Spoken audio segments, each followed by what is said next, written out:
Right now, as we approach 4:30, we want to tell you about an odor that began in northwest Indiana and seems to have spread, at least in some parts, to the city. It's coming from an underground gas leak at the BP oil refinery in Whiting.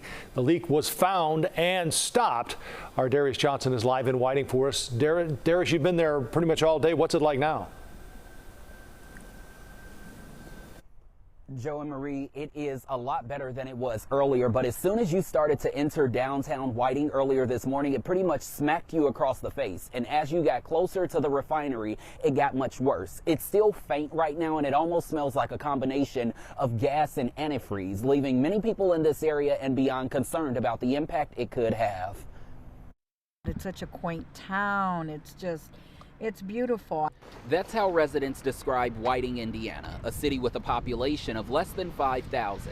I would say it is normal for it to smell in the area in Whiting. We're immune to it, but this one here today, oh no, I don't know what that is. When Nancy Baranski woke up this morning, she says it was the worst thing she had ever smelled in her 20 years in Whiting. I can't even say, like, maybe gas or some kind of gas or something, I don't know. BP says it experienced a release from a pipeline that transports material within the refinery's tank field in Whiting, resulting in odor in the areas. Why should we have to pay for that? You know, our lungs and everything. That release has since been stopped and crews are cleaning up, but the smell is still causing some to walk around covering their nose. Today it smells horrible. It smells like something you shouldn't be breathing in. It smells awful, unhealthy. Valerie Christic is more so concerned with how this could affect people. I'm concerned for everyone who's grown up here, who's lived here their whole life. Who knows what kind of health conditions we're going to have going on later on. Who knows? For those who call Whiting home, they hope this odor doesn't rear its ugly head in the future. I just really pray that they get it together, because, you know, we don't want to have to leave our home just because of that problem. You know, and it almost seems like that is what we're going to have to do.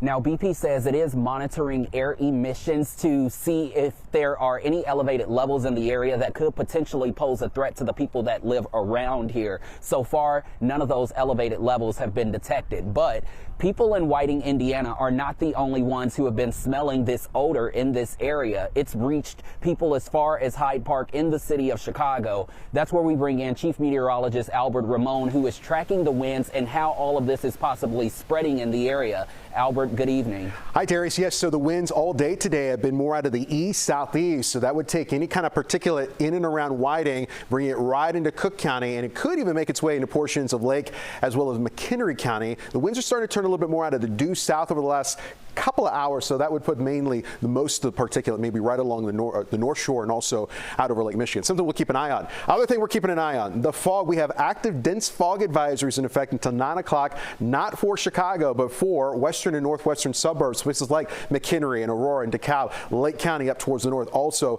under this dense fog advisory until 9 o'clock. That's where we're looking at visibility now at 0 miles. So if you're doing some traveling west, northwest, maybe headed up towards Wisconsin, you got the fog there. Visibilities have improved drastically, though, Chicago, south suburbs, and across northwest Indiana. Nothing significant on the Doppler radar. There's a little bit of mist here and there, especially where that dense fog is located. But tomorrow's a different story. Tomorrow morning, as early as 9 a.m., the rain moves in.